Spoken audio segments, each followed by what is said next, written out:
What I want to do is I want to divide this into 5 minutes and 5 minutes and 5 minutes. I do the presentation in a few seconds, and then I'm going to tour you around my studio, and then we'll do some Q&A. But let me just warn everyone, listen quick and watch quicker, because this is going to be fast.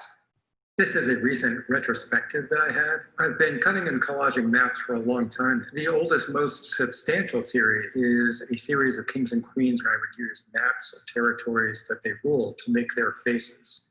I have also done 19th century explorers with maps where they charted, skulls with sites where they were found, and cherubs with New York City-based maps. My roots are in drawing. When I embark on a drawing, the passion takes over. This actually took a few days where I did nothing but. This is called Bard's Birds, and it's for different birds that appear in Shakespeare plays. And what I like about drawing is you take bison and ballerina, for example, where a girl could be standing in front of a bison, even though people say that would never happen. But these 4 birds actually could not happen on the same branch. They're from very different geographical regions. And I like making drawings about what could be and what might not be. And it is through that lens I can speak about possibility, impossibility, extinction, ecosystems. Still using my hand in a precise line, I started using an X-Acto blade instead of a pencil. The cuts take anywhere between 6 hours and 16 hours. I typically work in 3 sizes: mattress size, ribcage size, and playing card size. I exhibited 50 of these playing card sizes in the Pentimenti Gallery in Philadelphia. The opening was well attended, and it was affirmation or confirmation to me that all sorts of people found the work accessible and enjoyable. Young and old, male, female, an entire range, which is really great to see. Installation is an environment where I get to put these crafts together and really spread my wings. This is an installation called Terra Incognita. In another installation called Cloning, Zoning, and the Shared Tiara, I used many different elements: hydrocal sculptures, mannequins, a full-size chocolate skeleton, video, whatever I needed to tell the story I was looking to tell about cloning technologies, biotechnologies, and twins. Sculpture recently has been 2 scales and forms: 3D prints of dancers I work with that I print miniature, and then large-scale steel structures. In the studio environment, I enjoy the challenge of engineering and problem solving, but much better than that when it's installed and people are interacting with the sculpture, and that's the key word, interacting. It's a joy to see how much happiness the sculpture brings. While I do not have steel sculptures in the ground all over the world, I am in many different collections with my photography. I exhibited in the world's busiest airport at the time, and this image was in the Whitney Biennial in a collective. I'm constantly looking for great locations to shoot in, and I'm very thankful with my ties to Jacob's Pillow and the great dancers I seem to always be working with. It's a magical land that nurtures risk-taking, yet inspires and instills excellence. 2 more quick crowd pleasers: the Santa Fe Badlands and the Zero Light Pollution of Vermont. Friends and influences include Doug Kirkland, Joel Marowitz, Emma Amos, Dred Scott, Glenn Close's work off-screen, Ron Haviv, wow. My dear friend and inspiration, Jeff Hendricks, throughout the years. Thankful for my Rutgers undergrad, but also thankful for my family at Cranbrook Academy. Oh, there's a great picture of me and Nick talking about his sound suits, but I can't find it. Here's Vivian Beer. So many people. This is great. Oh, Carolyn Case, she's an awesome painter. Award-winning Bob Sasha, big influence. And of course, my very dear friend, Alan Weingold. Recently, I flew into Reykjavik, and when the weather permitted, I drove very far north to the NES residency program, which was absolutely wonderful. A bit windy, but I managed to drive all the way down south where I met Mirek and Maya, good friends. We went cave hunting. Back north, obviously all us residents would check out the Northern Lights every night. For me, it was perfect. I'm going back as soon as possible. When I got back, I immediately went to the residency at the Malay Colony, and I started burning the candle at both ends, which is the perfect phrase to use there. Another great operation, highly recommended. I've been teaching for a long time. I started pre-digital, and clearly I'm in the digital age. I'm so proud of my students. It would take forever to talk about. Ian here on the right, I was talking to him just last night. He's covering the wildfires in California for the New York Times. Excellence in Teaching Award, recognition of longevity, president of a National Association of Art Educators that come together every year to discuss best practices. And for many years, I taught a workshop in Europe, which of course was very fun, but it also allowed me to grow as a global citizen and offer different dimensions to my career. And I gave a TED Talk. After meeting Ed Hedrick himself and world champion Crazy John Brooks, both in Japan, and all the other people I've met in my lifetime through the Frisbee Network, I have to include a little bit here. If I'm offering a global perspective of my world, Frisbee has to be included. It's given me so much. And in turn, I've tried to give back even more, especially through generations of high school students, and show them the joy of Frisbee, camaraderie, and the importance of people. All right, 25 years, 6 chapters compressed into 5 minutes. Thank you for the applause, it's awesome. So what I thought I would do now, we're at 6:06, hey Haley, hey Nadi, is I thought I would take you, I built this little makeshift stand here, so I'm gonna take you off the stand and kind of tour you around the studio for 4 minutes. I don't really know where to start. I kind of want to start here because this is the latest thing. I'm happy to have this wall where I can get out some ideas. I'm working on a sculpture that's going into, it's a public sculpture. It's going to go in ground and be around forever. So this is like a nice idea wall where it's not my best rendering, but I was just looking to get a sense of scale, which is really nice, like kind of directly to the human body, since this is going to be put in ground. This is another drawing. I mentioned Bard's birds. This is starling.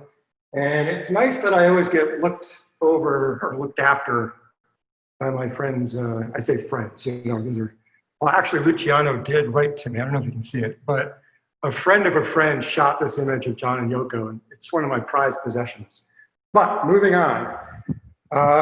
This is, I get far enough away to see it. That's my psych wall where I do all my photography, and it actually comes down to the floor, and I can put a sweep 42 feet on the floor, so I can shoot groups. And I have a lot more lights, but I took them all down, so you know, just for ease. This is another. So there's the psych wall. This is another sort of drawing idea wall with stuff going on, but I want to keep moving. A little sculpture I did years ago. This is a lot of my drawing supplies, but it's kind of neatened up for you guys. The print I have from Leon Golub, and right under it, my friend and I in undergrad did a portrait called Neon Golub. We were kids, I don't know what to tell you. This is Rudiger, the lion. This is a work I had in a group show. It's actually the book Frankenstein made into a cake. And this is Oscar, which I'm not gonna explain, but there's a bunch of people in the world that have Oscar. I wasn't kidding about Frisbee. This is about 1/4 of my collection here. And, oh no, my clock. Oh. I thought it might be fun. I don't know if my laptop clock can grab it, but the Clay Oldenburg, dang, it's getting bleached out. But I'm right in the heart of Philadelphia. And one thing that's really nice is right in this bleach spot is this really gorgeous, I don't know if you can see it. I don't know if you can see it. You can see the paintbrush, Clay Oldenburg. Yeah, okay, someone's nodding. And I really wish I could show you City Hall. It's a gorgeous wedding cake of a building. There's some distinction. I'm a bad Philadelphia resident. I think it's the largest stone building without ferroconcrete of, well, let's play it safe and say of all the Capitol buildings in America. And so now let's go back into the heart of my studio. This is a portrait of a dancer I worked with. It's too dark to see. Oh, and so we'll end here with like this little kind of tech cart, I guess. Still kind of dark, but as I get closer, maybe you can see my 3D printer. I should shine a light on this.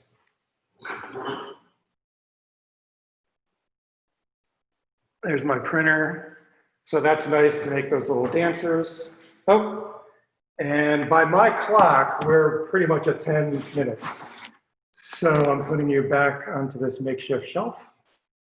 and let the cues fly so I may offer some A's for you. How's that? Scott, this is Dorothy in France. Uh-huh. So thank you. I loved the formal aspect of your presentation and the very humorous, informal aspect of your presentation. That was a good mix. I'm curious where you see your work going in the future. You work in so many different areas. Where do you want to spend more time? Yeah, that's a fantastic question. In the interest of time, I'll say, because I could talk more heady. I would like to say that with everything that was compressed in the video, was kind of talking more about this, when really what's most important is this, if not this. Not my T-shirt, but my heart. But we don't have half an hour for me to talk about it. This is in my TEDx talk about how I was paralyzed at one point, and I talk a lot about interactivity and interconnectivity, and et cetera. And that's at the core with everything I do. But that said, to have another kind of hands answer, I'm working on this new installation that actually includes live dance. And there's already a website up and running for that. It's Duencia, DUENCIA.com. And so I'm working with dancers, and I'm moving into a space where I'm not only making art objects, but I'm really happy to work with performance and time-based experiences. From Miami. Nice to see you. For those who don't know, I'm in architecture, so I love maps, but my question is, like, what kind of drew you to maps, and like, why do you think they're so accessible to everybody? Yeah, it's a fantastic question. I've been asked this a lot in a lot of interviews, and I always go back to the same quirky answer and then kind of build on top of that. I worked for Kinko's Copies when I was a teenager, and I think someone came in with an order. I swear it was an invite to a party or something. I don't know what it was, but I just loved reproducing this map again and again and again. And I think the more that I worked with that repeated aesthetic, and you have a couple of degrees now in printmaking, and a print is a repeatable matrix, and prints deal with communication. And there's something about what I've referred to over the years as the Apollonian and Dionysian. It's sort of fact-based, but it's also lusciously beautiful, that there's just so much in that environment to highlight and use as a lexicon to discuss metaphor realities. And yes, Becca Rudner is a fantastic architect. You should check her work out. What else? What a great gallery of people. I have a question. And I feel like it's ever since I've known you as a teacher and as a friend, you're such a multidisciplinary artist. You know, you're always doing something different. And even just now, you said you're working with dance, you're working with photography, there are all these different parts. Is that a conscious effort on your part to like really dive into all these different mediums, or does it just naturally happen to you that like you find yourself as a photographer, as a, someone who's working in visual, but in so many different mediums? I just find it so interesting how people you're so unspecialized in the most special way, and I'm wondering if you can talk about that. Yeah, I appreciate both the question and the loving way you asked it, because you sort of provided the answer embedded in the question. It's sort of a softball. So I'm just simply going to say that there are times where I do want to be single-minded and hone and focus on something. But I find that my passions just go divergent. And I appreciate other artists and I appreciate a lot that's happening in my world. And I just want to go grab that. I say, this is how I want to articulate my point now. And I just go for it. And I've been working a lot with dancers because I've been photographing dancers. But I had this really great moment. The image I couldn't show you because it was sort of dark is I was working with a dancer, Peiju Shenpat, P-E-I-J-U-C-H-I-E-N-P-O-T-T. And I spell that out because if I look into her work, she's a brilliant dancer. And as I was photographing her, and I talk a little bit about this in my TEDx talk, I wanted to get this snapshot moment, but she was such a brilliant dancer. It just, my requirement went out the window, and I just wanted to have the joy of dance. rather than the frame shard moment of dancer. And so I'm constantly on the lookout to kind of highlight and celebrate what I'm looking at and how I can use that in my career. So I find myself often saying, I hope that answers your question, but I hope that answered your question. Thanks everyone, this was really great.